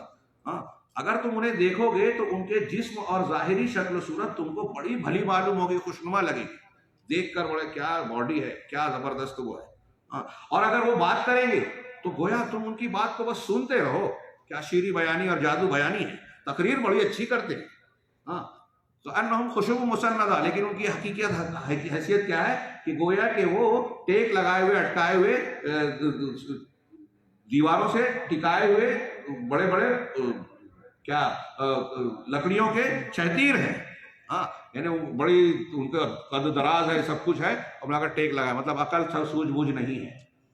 یہاں اللہ تبارک و تعالیٰ کے اس فرمان کی روشنی میں عبداللہ بن مسعود رضی اللہ عنہ کے قول یاد آ رہا ہے کہ تم اگر کافروں کو دیکھو گے تو ان کی شکل و صورت، جسم آپ کو بہت بھلا اور مضبوط معلوم ہوگا، باڈی بلڈر دکھیں گے، اچھے دکھیں گے، لیکن ان کا دل کمزور، بیمار اور مردہ ہوتا ہے. عبداللہ بن مسعود کی بات کو میں اپنے الفاظ میں نقل کر رہا ہوں. ہاں، اور مومن کی حالت یہ ہوتی ہے کہ وہ جسمانی اعتبار سے کافروں کے مقابلے میں بظاہر کمزور نظر آتا ہے، لیکن اس کا دل مضبوط ہوتا ہے، ایمان والا ہوتا ہے. عبداللہ ابن مسعود کہتے ہیں، اس لیے ظاہر دیکھ کے ہم متاثر نہیں ہونا، عبداللہ ابن مسعود آگے کہتے ہیں کہ اگر مومنوں کا جسم کافروں کی طرح مضبوط اور دل کمزور ہو جائے تو اللہ ایسے ایمان والوں کی اللہ کے پاس کوئی قدر اور کوئی وزن نہیں ہوگا، کوئی حیثیت نہیں ہوگی۔ اس لیے کوشش کیجئے کہ باطن اور حقیقت کو سدھاریں، اور باطن اور حقیقت کی بنیاد پر کسی سے تعلق قائم کریں۔ ہم باطن جانتے نہیں ہیں لیکن اس کے منہج اور عقیدے کیا ہے، اس سے یہ پتہ لگتا ہے کہ ہم اس کو ساتھی بنائیں یا نہ بنائیں، اس کی تقریریں دروس سنیں یا نہ سنیں۔ آن لائن کا دور زمانہ ہے، ہاں اگر ڈاکٹر اسرار، فرحت ہاشمی، فلاں اور فلاں ان کی تقریریں بہت اچھی ہو رہی ہیں، اچھے خطابات ہو رہے ہیں، تو اس کا یہ مطلب نہیں ہے کہ ان کا منہج درست ہے، اور جن کے منہج میں خرابی ہے ان کی اچھی تقریریں ہم سنیں ضروری نہیں ہے، بلکہ اہل علم نے عوام کو، عام لوگوں کو اس سے ڈرایا ہے، کیونکہ ایسا کرنے سے وہ غلطی میں پڑ سکتے ہیں۔ ان کی باتیں جب آپ کو اچھی لگیں گی، آپ سوچئے کہ وہ یہود و نصارہ اور غیر مسلموں کی مشابہت اختیار کرنے سے شریعت میں منع کیا گیا۔ اس کی بہت سی وجوہات اور علتیں بیان کرتے ہوئے علماء نے کہا کہ ظاہری طور سے اگر آپ اہل کفر کی مشابہت اختیار کرتے ہیں یا ان کی مجلسوں میں جاتے ہیں تو اندر سے آپ پر اس کے اثرات کا مرتب ہونا فطری بات ہے۔ جب ظاہر میں آپ نرمی برتو گے تو دل میں بھی نرمی آئے گی، ظاہر میں آپ ان کی کچھ خوبیوں کو دیکھو گے تو آپ کے ذہن و دماغ میں یہ آئے گا، شیطان یہ ڈالے گا کہ ارے ان کے ہاں تو اچھی بات بھی ہے، تو ان کی غلط کو بھی آپ اچھا سمجھنے لگو گے۔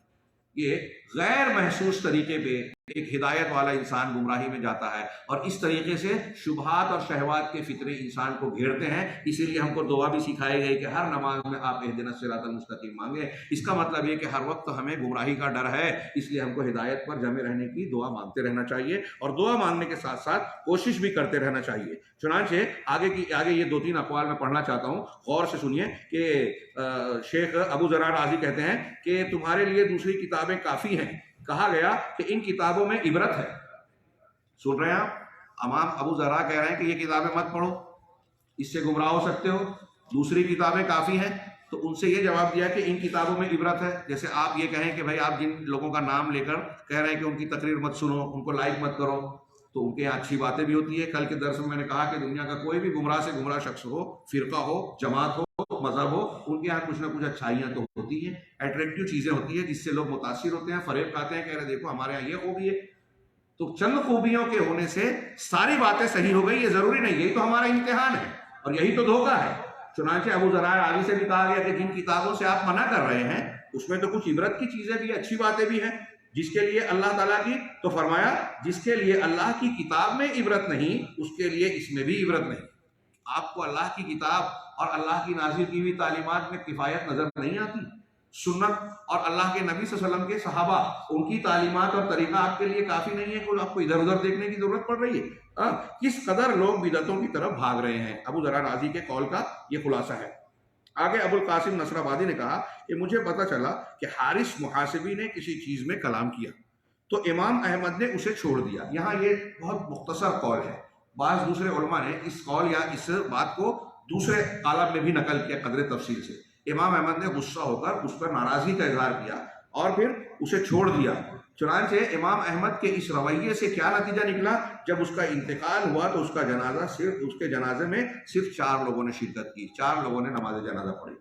ہمیں بھی اہل باطل کے ساتھ یہ سلوک کرنا چاہیے۔ اب ہمارے درمیان سے کچھ احمق لوگ، بیوقوف لوگ اپنے آپ کو متوسع اور کشادگی والا بیان کرتے ہوئے اہل بدعت اور منحرف منہج والوں کی تائید کرتے ہیں، ان کا دفاع کرتے ہیں۔ جو لوگ رد کر رہے ہیں، جیسے ہم لوگ ابھی یہ بیان کر رہے ہیں، تو اس پر تنقید کرتے ہیں، ارے کیا ضرورت ہے؟ تو اس کو غلط قرار دے کر آپ ان کو طاقت دیتے ہو، ان کو شہرت دیتے ہو، ان کی تقریروں کو فارورڈ کر کے آپ ان کو زندہ کر رہے ہو۔ ہمارے نوجوانوں کو چاہیے کہ صحابہ کرام پر طعن و تشنیع کرنے والے، حدیثوں کا انکار کرنے والے، علماء کی تخفیف کرنے والے، خارجیت کو فروغ دینے والے جتنے مفکرین برادرز اور دوسرے لوگ ہیں جن کی خطابات اور تقریرات آتی ہیں، آپ تبصرے کے لیے بھی لوگوں میں فارورڈ نہ کریں۔ امام احمد بن حنبل کا یہ رویہ دیکھیے کہ بدعتی کو آپ گمنامی میں ڈال دیں، لیکن آپ مشہور کرتے ہیں۔ آج میں دیکھتا ہوں کہ علماء کبار اور علماء ربانیین جن کی طرف اعتماد کرنا چاہیے، ان کی باتوں کو فارورڈ کرنے والے کم ہیں، اور جو گمراہ ہیں ان کو کہتے ہیں ان کو دیکھا جائے۔ نتیجہ کیا نکلتا ہے؟ ان کے پاس ریکارڈ بنتا ہے کہ ہمارے سننے والے، ہمارے کیا فالوورز اتنے ہیں، اور علماء ربانیین کیا آپ کو کم نظر آئیں گے۔ غور کیجئے جو میں بات کہہ رہا ہوں، اس کا اثر عام آدمی پر، جاہل آدمی پر کیا پڑتا ہے کہ اس کو سننے والے زیادہ ہیں، علماء کو سننے والے کم ہیں، حالانکہ یہ دلیل نہیں ہے لیکن جاہل کے لیے یہ دلیل بنتی ہے، جہاں بھیڑ دیکھتا ہے سمجھتا ہے کہ یہ زیادہ درست ہے، جبکہ یہ حق کی دلیل ہرگز نہیں ہے۔ چنانچہ یہ طریقہ کار اختیار کرنا چاہیے اور ہمارے نوجوانوں میں اس مزاج کو بنانا چاہیے کہ اولاً منحرف فکر والے لوگوں کی تقریروں کو، ان کی خطابات کو نہ سنیں، سبسکرائب نہ کریں، اور اگر کسی نے ان کی جو ہے باتوں کو جو ہے آپ کے پاس بھیجا ہے تو آپ ڈیلیٹ کر دیں، فارورڈ نہ کریں۔ لوگ سوال اس کے لیے کیا، اس کے لیے آپ اسی میں پریشان ہیں۔ قرآن و سنت کی تربیتی اور تعلیم اصلاحی چیزوں کو، علم کی چیزوں کو سیکھنے کے لیے آپ کے پاس اتنا وقت ہے۔ اگر آپ حقیقت میں علم حاصل کرنا چاہیں، اپنے آپ کو اونچا بنانا چاہتے ہیں، تو آپ کو کم پڑے گا وقت صحیح علم سیکھنے کے لیے۔ یہ جو بھنگ دھتورے اور بکواس قسم کی باتیں، الٹی سیدھی باتیں کر رہے ہیں آپ، ان کے بارے میں سوال کر رہے ہیں، ان کے بارے میں آپ کا کیا کہنا ہے، ان کے بارے میں جب علماء نے بیان کر دیا کہ وہ عالم نہیں ہے، وہ شریعت کے سلسلے میں مصدر اور مرجع کہلانے کے لائق نہیں ہے، تو ان کو چھوڑ دیجیے۔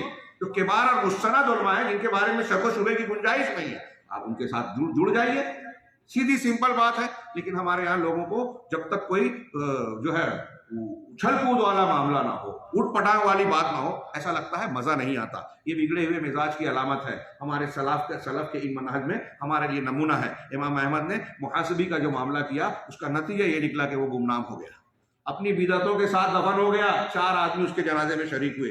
اسی طرح اخوانی بعض ایسی کتابوں کو تقسیم کرتے ہیں جن سے علماء نے ڈرایا ہے، جیسے یہاں ان کتابوں کے نام کو دیکھیے: المنہج الحرکی فی السیرۃ النبویہ، سیرت نبوی میں ہر تحریکی منہج، یہ قرآن کی آیتوں میں بھی تحریکی آیتیں نکالتے ہیں، اور الدعوۃ فریضۃ شرعیہ، یہ کتاب۔ ان دونوں کتابوں کو مشہور مصنف حسن سلمان نے اپنی کتاب کتب حذر منها العلماء، غور فرمائیں، یہ ایک کتاب ہی ہے جس میں ایسی کتابوں کی ایک لمبی چوڑی فہرست پیش کی گئی ہے کہ یہ وہ کتابیں ہیں جس سے علماء نے منع کیا ہے، ڈرایا ہے۔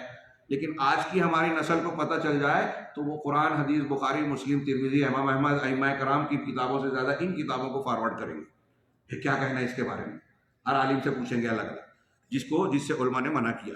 تو وہ کتابیں جس سے علماء نے منع کیا، ان میں ان دونوں کتابوں کو درج کیا ہے۔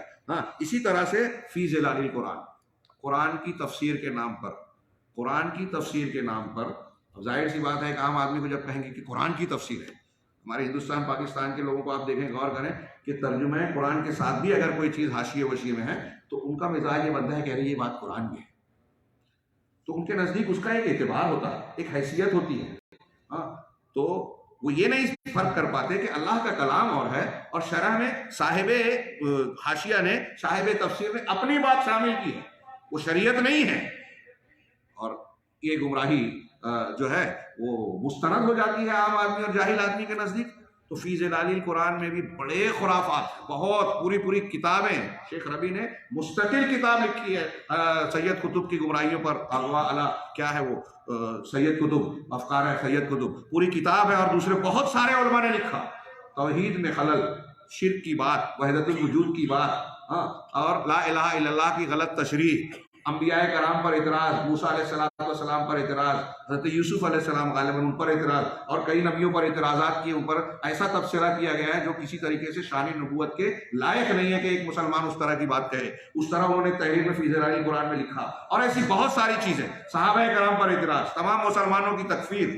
اب آپ اس کی تعریف بیان کریں عام آدمی کے سامنے، اس کا ترجمہ کر رہے ہیں، ہمارے ہندوستان میں اردو میں ترجمہ ہوا، اب قرآن کی ترجمہ اور تشریح کے نام پر کے بڑے شاندار لکھنے والے مفکر، دانشور اور فنا، اب اس سب سننے کے بعد جو لوگ اس تفسیر کو پڑھتے ہیں تو اس میں موجود جو منحرف گمراہی کی باتیں ہیں اس کو بھی دین سمجھ کر قبول کرتے ہیں، اور پھر اس کی مخالفت کرنے والے جو اہل حق علماء ہیں ان سے دشمنی مول لے لیتے ہیں۔ چنانچہ فی ظلال القرآن کہ جس کے اندر عقدی مخالفات بھری پڑی ہیں، یعنی عقیدے کی مخالفات بھری پڑی ہیں، اس کے خلاف بہت سی کتابیں لکھی گئی ہیں جن کے اندر اس کی خامیوں کو دکھایا گیا ہے۔ اس کے علاوہ اور بہت سی کتابیں ہیں جن میں شرک و بدعت اور شرعی مخالفات بھری پڑی ہیں، اور ان اخوانیوں کے پاس ایسی کتابیں بھی پاؤ گے جن میں حکام کے خلاف باتیں بھری پڑی ہیں۔ یہاں انہوں نے فی ظلال القرآن کہا، میں کہتا ہوں کہ تفہیم القرآن اور جماعت اسلامی کے بہت سارے مواد جیسے خلافت و ملوکیت انہوں نے لکھی۔ آپ کہیں تو جماعت اسلامی والے اس کا دفاع کرتے ہوئے کہتے ہیں کہ ہم کہتے ہیں اس میں صحابہ پر تنقید، کہا کہ کوئی بات نہیں، وہ تو ایسا ہے کہ ایم اے کے پرچے میں ایک سوال آیا تھا کہ خلافت، اللہ کے رسول صلی اللہ علیہ وسلم کے بعد جو خلافت چل رہی تھی وہ ملوکیت یعنی بادشاہت میں کیسے تبدیل ہوئی، تو مولانا مودودی صاحب نے اس کا جواب دینے کے لیے یہ کتاب لکھی ہے۔ تو ہم سوال کرتے ہیں کہ اس سوال کا جواب دینے کے لیے لکھی تو غلط جواب کیوں لکھا؟ صحیح جواب لکھنا چاہیے، وہ خود غلط تھے۔ اور یہی بات ہمارے حافظ صلاح الدین یوسف صاحب نے جواب دیا، خلافت و ملوکیت کی شرعی حیثیت مولانا مودودی صاحب کی زندگی میں لکھا، آج تک کر رہے ہیں۔ جماعت اسلامی والے اب یہ کہنے لگے ارے وہ ان سب چیزوں میں الجھنا نہیں چاہتے، تو کیا آپ نے اپنے خلاف لکھی گئی کسی کتاب کا جواب دیا ہی نہیں کہ ان سب چیزوں میں الجھنا نہیں چاہتے؟ اتنی کتابوں کا جواب دیا مگر اس کا نہیں دیا۔ تو اب وہ جو کتابیں پڑھتے ہیں، آپ دیکھیے حافظ صلاح الدین نے حاشیے میں ذکر کیا، میں نے خود ایک آدمی سے اپنے کانوں سے سنا مالیگاؤں میں کہ جب سے میں نے وہ کتاب پڑھی، حضرت امیر معاویہ، حضرت عمرو بن عاص، حضرت مغیرہ بن شعبہ رضی اللہ عنہم، ان سب کے لیے آپ کہیے رضی اللہ عنہ، وہ کہتا ہے کہ جب سے میں نے یہ کتاب پڑھی ان صحابہ کرام کو رضی اللہ عنہ یا رضی اللہ عنہم کہنے کا دل نہیں ہوتا۔ یہ میں نے بذات خود اپنے کان سے سنا، اور شیخ نے ذکر کیا کہ ایسے کئی لوگ ہیں، اور آج ہم دیکھ رہے ہیں اس کا ایک ایڈیشن پاکستان کا ایک انجینئر ہے، اور اس سے متاثر ہمارے کچھ ایسے نوجوان جو علم نہیں رکھتے، صحیح عقیدے کی تربیت نہیں ہوئی، اپنے آپ کو اہل حدیث سمجھنے لگے۔ اہل حدیث نہیں ہے وہ صحابہ کرام خاص طور سے امیر معاویہ پر نقد کرتے ہیں۔ ہندوستان کے ایسے کئی علماء پیدا ہو گئے ہیں، سلمان حسینی، ڈاکٹر اسرار اور فلاں اور فلاں، جو حدیثوں کا انکار، صحابہ پر تنقید کرتے ہیں۔ یہ اخوانی اور جماعت اسلامی کے منہج کا فطری نتیجہ ہے میرے بھائیوں۔ ان میں یہ جراثیم اور اس طرف جانے کی راہ ہموار کرنے کا بھرپور مواد ہے۔ کیا وجہ ہے کہ روافظ ان کو استعمال کرتے ہیں، دوستی کرتے ہیں؟ پہلے کھلی تھی، اب تھوڑی چھپی چھپی چلتی ہے۔ مرسی صاحب آتے ہیں مصر میں تو ان کا نمائندہ بار بار جو ہے وہ ایران کا دورہ کرتا ہے، اور اتنا ہی نہیں بلکہ انہوں نے کئی رافضیوں کو اپنے اندر اپنی جو ہے کیبنٹ میں جگہ دی، وہ منسٹری دی۔ وہاں کی النور پارٹی جو سلفیوں کی پارٹی تھی، اس نے پہلے مخالفت کی، پھر نہیں مانا تو اپنے آپ کو علیحدہ کر لیا۔ تو پوری دنیا کے جماعت اسلامی والے یہ پروپیگنڈا کرنے لگے کہ دیکھیے مرسی کی حکومت اہل حدیثوں کی وجہ سے گری ہے، جبکہ یہ صحیح نہیں ہے۔ ان کے ہٹنے سے حکومت نہیں گری تھی، اس کی حکومت گرنے کے اسباب دوسرے ہیں۔ بہرحال آگے ہم پڑھتے ہیں کہ ان کتابوں سے منع کیا، انہی میں وہ کتابیں بھی شامل ہیں جنہیں یہ پھیلاتے ہیں، جن کے اندر سلفیوں پر حملہ کیا گیا ہوتا ہے۔ یہ ایسی کتابوں پر لے کر اڑ جاتے ہیں اور بڑے پیمانے پر پھیلاتے ہیں، جو اہل حدیث اور سلفیوں کے خلاف اس کو خوب پروپیگنڈا کرتے ہیں۔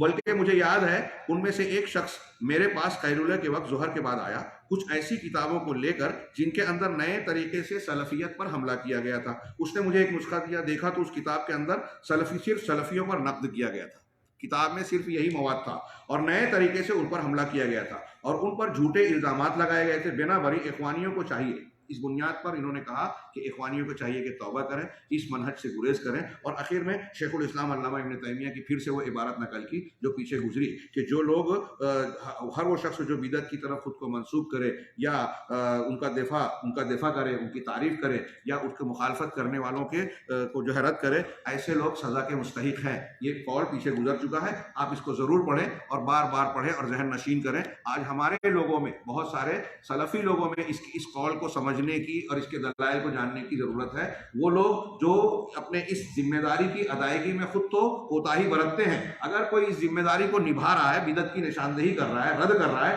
تو یہ اہل بدعت کے مدافع اور ان کی طرف سے دفاع کرنے والے بن کے ہمارے لوگوں پر ہی، اہل حق کی پر تنقید کرتے ہیں، وہ چاہے سلفی گروہ سے ہو یا کسی اور گروہ سے۔ جو ایسا کرتا ہے وہ سزا کا مستحق ہے۔ آگے آپ اس قول کو ملاحظہ فرمائیں۔ 17واں ملاحظہ، جھوٹی قسمیں کھا کر تقیہ کرتے ہیں، اور یہ اخوانی منہج کی سب سے واضح نشانی ہے، کیونکہ یہ جھوٹ اور دھوکے پر قائم ہے، اور جس چیز کی بنیاد جھوٹ پر ہو وہ بہت جلد گر جاتی ہے۔ اس سمت میں یہ صفت ان کے تعلق سے معروف ہے، وہ اپنی تقریروں میں حکمرانوں کی تعریف کرتے ہیں۔ غور سے سنیے، یہ اس سے پہلے تھوڑا سا تذکرہ میں کر چکا ہوں۔ حکمرانوں کی تعریف کرتے ہیں، لیکن اپنی خاص مجلسوں میں ان کی برائی اور ان پر نقد کرتے ہیں۔ میں مملکہ میں رہنے والا نہیں ہوں، میں ہندوستان میں رہتا ہوں، خبروں اور رسائل جرائد جو بھی ہمارے ذریعہ ہیں، روابط ہیں دوسری ذرائع، لیکن میں یہ جانتا ہوں کہ اس مملکہ میں آپ بھی جانتے ہوئے کسی حد تک اخوان المسلمین کے لوگوں نے پہلے اجازت مانگی شاہ فیصل کے زمانے میں، جو انہوں نے قیام کا وہ کیا، انہوں نے جو ہے شاہ فیصل رحمہ اللہ نے انسانی بنیاد پر ان کو اجازت دے دی. ہاں اس سے پہلے انہوں نے مانگا تھا، آپ نے شاید شیخ نے ذکر کیا تھا کہ کہا کہ ہم اخوان المسلمین قائم کریں. ملک عبدالعزیز سے کہا تھا تو کہا کہ ہم سب اخوان ہیں، ہم سب مسلمین ہیں، کوئی ضرورت نہیں ہے. شیخ مختار صاحب نے اپنے پہلے خطاب میں اس کا ذکر کیا کہ شاہ فیصل رحمہ اللہ نے اس کی جو ہے اجازت دی. تو انہوں نے اس احسان کا بدلہ کیسے چکایا؟ یہ آگے جو ان کے ملاحظات آ رہے ہیں نا، حکومت اور اقتدار والوں سے قریب ہونا، چاپلوسی کرنا، بڑے بڑے عہدوں اور منصبوں پر پہنچ گئے. ظاہر میں یہ تقریر کرتے کہ ہم سلفی ہیں، ہم اس مملکہ کے موافق ہیں، مؤید ہیں، لیکن اندر سے یہ کیا کرتے ہیں؟ آج جو ان کے وہ لوگ جنہوں نے بغاوت کی کوشش کی تھی ان کا جو معاملہ ہے وہ سامنے آ گیا. چنانچہ یہ صفت ان کے تعلق سے معروف ہے، وہ اپنی تقریروں میں حکمرانوں کی تعریف کرتے ہیں، لیکن اپنی خاص مجلسوں میں ان کی برائی اور ان پر نقد کرتے ہیں. اور اگر ان سے کوئی عالم پوچھتا ہے کہ کیا تم اخوانی ہو، ان سے کوئی پوچھے کہ کیا آپ اخوانی ہیں، تو وہ بھاری قسمیں کھا کر کہتا ہے کہ وہ اخوانی نہیں ہے، جبکہ وہ اخوانی ہوتا ہے. قسمیں کھا کھا کے کہتا ہے. ہاں اس طرح وہ عجیب جھوٹ بولتے ہیں. اسی طرح آپ دیکھیں گے کہ وہ علماء سلفیین اور اہل حق کے خلاف جھوٹے قصے اور کہانیاں گڑھ کر لاتے ہیں اور کہتے ہیں ہم دعوت کی مصلحت میں جھوٹ بولتے ہیں. ابھی میں نے بتایا کہ ہمارے علماء میں جیسے شیخ ظفر ہیں، ہمارے استاذ اور ایک عالم اسلام کے مشہور دائی، اور دوسرے بڑے بڑے علماء جن کے خطابات ہوتے ہیں، عوام میں جہاں کوئی مقبول ہوا سلفی عالم، یہ اس کے تعلق سے جھوٹ تراشنا شروع کرتے ہیں، اس کی باتوں کو کاٹ کوٹ کے کہ دیکھو یہ کہہ رہے ہیں اور فلاں عالم نے یہ جواب دیا. شیخ محمد رمضان حاضری نے یہ جملہ کہا، ان کے کاٹ کو شیخ دکتور ربی کے قول کے خلاف پیش کر کے بتایا کہ دیکھو یہ ان کے خلاف بول رہا ہے، سلفی عالم کے خلاف بول رہا ہے. اور پھر کچھ لوگوں کو بدگمان کرنے کے لیے ایسی جھوٹی چیزیں بیان کی جاتی ہیں. عالم کو اتنی فرصت تو ہے نہیں کہ سوشل میڈیا پہ جا کے ہر کلپ اور ہر چیز کو سنے جانے کہ اس کی تردید کرتا بیٹھے. مجھے بتائیے کہ کیا جھوٹ کا سہارا لے کے کر کے بھی درس میں بات آئی تھی کوئی شخص دین کی اور سچائی کی دعوت پیش کر سکتا ہے؟ اور اگر آپ جھوٹ کا سہارا لے رہے ہیں تو آپ دائی کہاں ہوئے اسلام کے؟ آپ تو خود اسلام کے منحرف ہو رہے ہیں جھوٹ کا ارتکاب کر کے، اسلامی تعلیم کے خلاف جا رہے ہیں. تو کہہ رہے ہیں کہ ہم دعوت، لیکن ہم ان سے کہتے ہیں یہ جھوٹی بنیاد پر کہ پہلی چیز، کیا تم چاہتے ہو کہ ہم تمہارے خلاف جھوٹ کی حرمت پر دلیلیں پیش کریں؟ یہ کبیرہ گناہ ہے جو دوزخ تک لے جانے والا ہے. مجھے لگتا ہے یہ چیز تمہیں بھی پتا ہوگی اور یقیناً پتا ہے. ایاکم والکذب والی روایت مشہور ہے. دوسرے نمبر پر دوسری چیز، تمہارا یہ عمل منافقوں کی طرح ہے جن کے بارے میں اللہ نے فرمایا کہ اذا جاءک المنافقون قالوا نشهد انک لرسول اللہ واللہ یعلم انک لرسول واللہ یشهد ان المنافقین لکاذبون اتخذوا ایمانهم جنہ فصدوا عن سبیل اللہ انہم ساء ما كانوا یعملون. پورا کا پورا منافقوں کا یہ معاملہ آپ کو یہاں نظر آئے گا کہ منافق جب آپ کے پاس آتے ہیں تو کہتے ہیں ہم گواہی دیتے ہیں کہ یقیناً آپ اللہ کے رسول ہیں، اور اللہ خوب جانتا ہے کہ آپ اس کے رسول ہیں، اور اللہ اس بات کی بھی گواہی دیتا ہے کہ یہ منافق یقیناً جھوٹ بول رہے ہیں. ہاں بات صحیح ہے ان کی زبان سے لیکن دل میں نہیں ہے، اس لیے یہ جھوٹے ہیں. انہوں نے اپنی قسموں کو ڈھال بنا لیا ہے. دیکھیے قسم کھا کے ہمارے یہاں لوگ جھوٹ بولتے ہیں، دعوت کا کام کر رہے ہیں اور جھوٹ بول رہے ہیں، دعوت کا کام کر رہے ہیں، اور میں ایسا مانتا ہوں. ہاں یہ دیکھیے غور سے کہ ہم دیکھتے ہیں یہاں ہمارے یہاں صوفیہ ہیں، تبلیغی جماعت کے لوگ ہیں، اور دوسرے لوگ یہ قسمت، یہ لوگ جھوٹی حدیثیں بیان کرنے میں بھی نہیں ڈرتے، جبکہ اللہ کے رسول صلی اللہ علیہ وسلم کا واضح ارشاد ہے کہ جو جان بوجھ کر جھوٹی حدیث بیان کرے، میری طرف جھوٹ کی نسبت کرے، وہ اپنا ٹھکانہ جہنم بنائے. تو کہتے ہیں کہ ہم تھوڑی جانتے ہیں، تو علماء جانتے ہیں، جب آپ کو نہیں معلوم ہے تو بیان کیوں کرتے ہیں؟ دوسری حدیث یہ بھی ہے کہ آدمی کے جھوٹا ہونے کے لیے کافی ہے کہ ہر سنی سنائی بات کو بیان کرے بغیر تحقیق کے. یہ بھی غلط ہے. تو دونوں طرف سے آپ نہیں بچنے والے. تو جو شریعت کے احکام، حلال حرام، حدیثوں کے انتصاب میں جھوٹ بیان سے کام لے لیتے ہیں، تو دنیاوی امور میں جھوٹ سے کام لینا ان کے لیے کوئی بعید نہیں ہے. لیکن ایک بات کا اس سے پتہ چلتا ہے، جو لوگ ان سے متاثر ہیں، ہماری مائیں بہنیں ہوں، بھائی ہوں، نوجوان ہوں، غور کریں کہ جو لوگ جھوٹ سے کام لینے کو روا سمجھتے ہوں، ان کا مقصد آخرت، اللہ کی خوشنودی کیسے ہو سکتا ہے؟ سوال ہی پیدا نہیں ہوتا. ان سے متاثر ہونے کا کہاں سے جو ہے گنجائش بنتی ہے؟ وہ تو جھوٹ سے کام لے کر جو لیتا ہے، اس سے اس بات کا پتہ چلتا ہے کہ وہ شاید دنیا کے مقاصد اور مصلحتوں کا خواہاں ہے. ہاں